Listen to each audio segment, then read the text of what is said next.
झालं? एवढं काय अर्जंट बोलवलास मला? ऐक की, मला तुला बोलायचं होतं. हा बोल की. माझ्या घरची माझं लग्न करायचं म्हणत होते. होय का? मग तुझा काय विचार आहे? पण मला तुझ्यासोबत लग्न करायचं आहे. काय बोललास तू? खरंच मला तुझ्यासोबत लग्न करायचं आहे. आपल्याबद्दल तू तुझ्या घरच्यांना सांग. अरे तू येडाबिडा झालास का काय?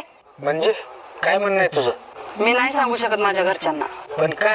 काय झालं आता?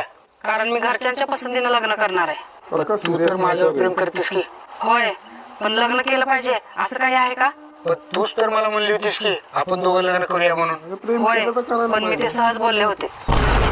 मी आणि तुझ्यासोबत लग्न करीन काय पण कसं विचार करतोस तू? म्हणजे एवढे दिवस झाले तू माझ्यासोबत टाइमपास करत होतीस. होय, तुला जे समजायचं ते समज. किती सोपं आहे राव, जे तुम्ही मुलांच्या हृदयासोबत खेळून जाता. असं काय पण बोललो काय? खरंच माझे मित्र आणि माझी फॅमिली मला सारखं म्हणत होते